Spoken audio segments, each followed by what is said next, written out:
Good morning, everybody, and it's time for another buoy tent update. No, I'm not doing the buoy tent update right now because we limited out. We ran out into the ocean. Bar was decent. It was a little bit sloppy off the north tip, just kind of a confused ocean.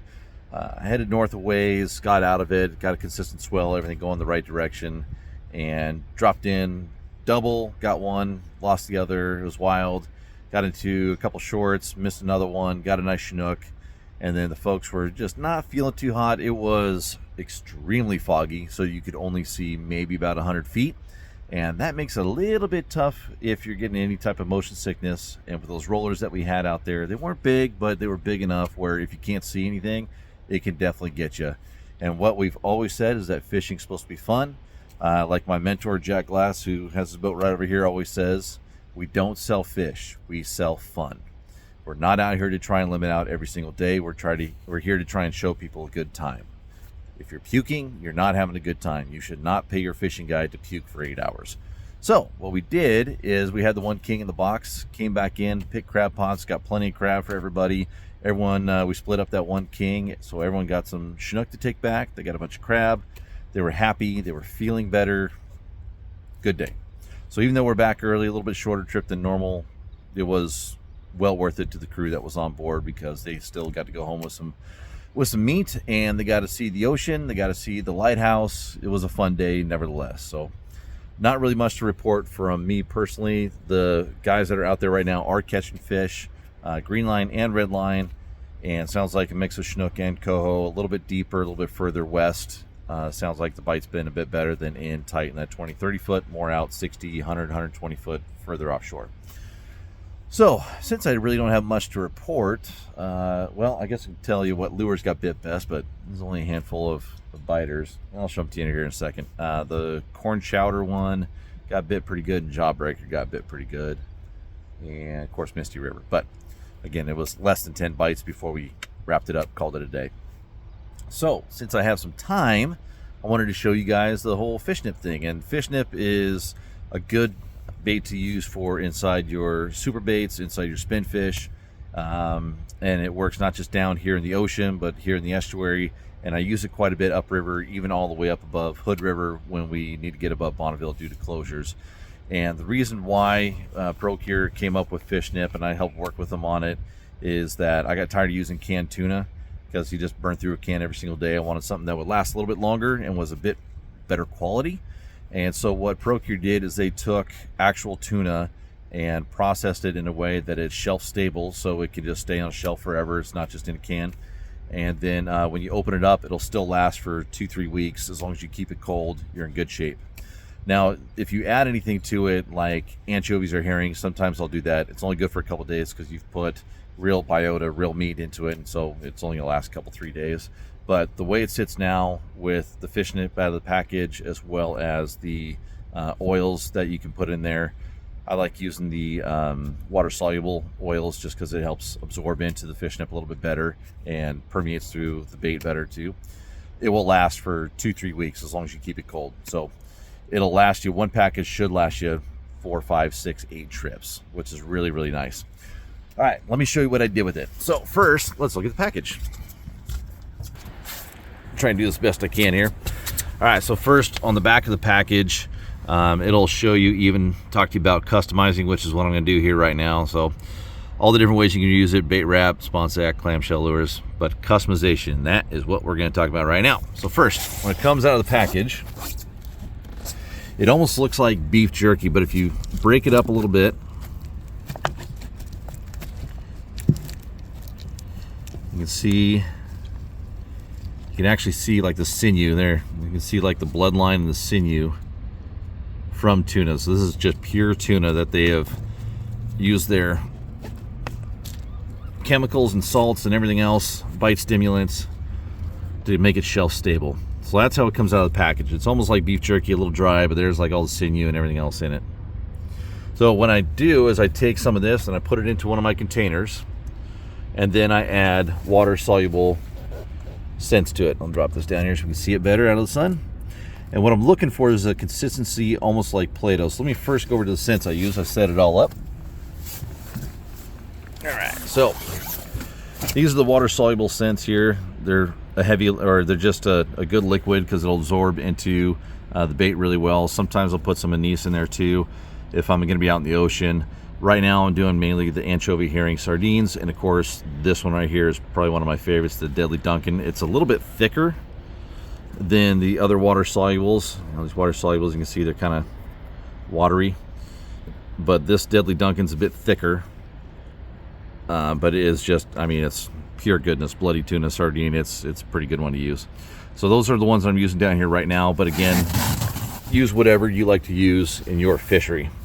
So from there, again, what I'm looking for is consistency, almost like Play-Doh, where you can form it up in your hands. I'll pull some out here real quick, get my hands all goopy and icky.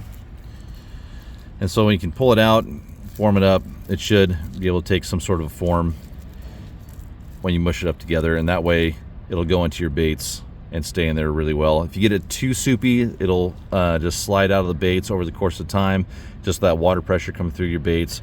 If you get it too thick, then I feel like you're missing out on some of the scents you could be having out there, and it makes it a little bit tougher to clean the baits out. But that is how I'm doing my fish nip. And then I just got it in a little container here, throw it in the cooler on some ice, put the cap on it, and that'll be good until it's gone. So 4, 5, 6 trips, no problem. All right, let me clean off my hands here real quick. Here we go. Yeah, nasty stuff, but it works really, really well. Okay, since I'm here, actually, I'll show you this guy here, a little pink and chartreuse. I think they call it corn chowder. Was doing really good today. And then the other one, oh no, it wasn't Jawbreaker. It's this guy here, blue and chartreuse. That guy there did pretty good too. And of course, Misty River always gets bit out there in the ocean. So there you go. Covered some fish nip, covered some report for the ocean. Tomorrow is the opener for the river, and let's talk about that here for a second since I got a moment. So it's been closed here for 3 days in the river. So what do we expect is going to happen? Well, no idea. But what we can do is almost treat this like August 1st, where it's going to be a new fishery. No one's been on the water for a little while. So where do we start? What do we do? Looking at the tides are falling. They're getting smaller. When I pulled out of here, it was pretty much high slack at around 6:15. So tomorrow morning should be a touch of incoming left. And what's nice is that on these smaller tides, you can spread out. You can fish Oregon and Washington side both. We can hit the tanker troll on the tide flip. Shipwreck should be good. My plan is to stay mainly up near the bridge, basically from Hammond up to Tongue Point, somewhere around there. Bottom of the Churchill, Chinook, up to top end of South Ditch, Middle Ditch, and those areas, because that should be where the bulk of the fish are located, in theory, based upon past reports, what we saw in the last time we had this tide set, and looking at the water temperature when I pulled out, it is all indicating that I should be spending most of my time between Hammond and Tongue Point, or on the Washington side from Chinook up to the top of South Ditch, Middle Ditch, Portuguese Point. So that is the plan. As far as gear goes, I'm probably going to run, I don't know, I just made all that fish net for today out there in the ocean. So I'll probably run half spin fish and half spinners, see what they want. It has been a spinner bite for sure, but I kind of want to put some meat down there and see how the fish react to it. So I don't know. Today was definitely a beautiful day. Hopefully tomorrow should be nice as well. It's a little bit, I don't know, when I was running to the ocean today, it was a little bit sad. I was a little bit bummed out that from the bridge here all the way on down to Buoy 10, there wasn't one single boat. Not one boat out there fishing. And here we are, middle of August. It should have been, yeah, there should have been a lot of people out there having fun, creating memories. But unfortunately it was closed. But tomorrow we can get back after it. So let's go do that. Now I need to go take Adam's boat back. I still got it here. Thanks, Adam. So I need to go take his boat back over to Chinook for him. Unfortunately, that's where I'm camping at, so I'm just going to get a ride back over here for later on. But weather's nice. It's not too windy out there right now. It's perfect time to run from West Basin back over to Chinook. Take Adam's boat back after we Josiah and I confiscated it for a little boat ride since the bridge was closed. Yeah, there we go. Thanks, Adam. Appreciate it, buddy. Hey, I put 22 gallons in there. You're welcome. hopefully that's worth it.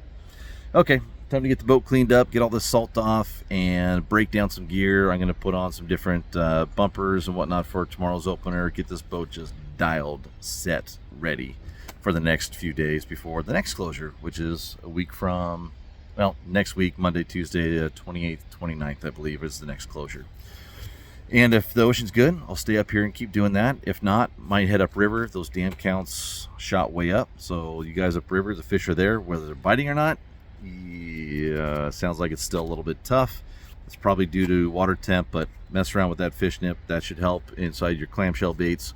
And spinners obviously always work in warm water too, which is why I've been using spinners most of the season. Okay, long update, but thanks for staying with me here. Hopefully that information helped. Got you covered on the fish nip, a little bit of ocean report, even though the river's opening back up. If the ocean's nice, there are plenty of fish out there to be had. We'll see you guys tomorrow with a report from the river. Later.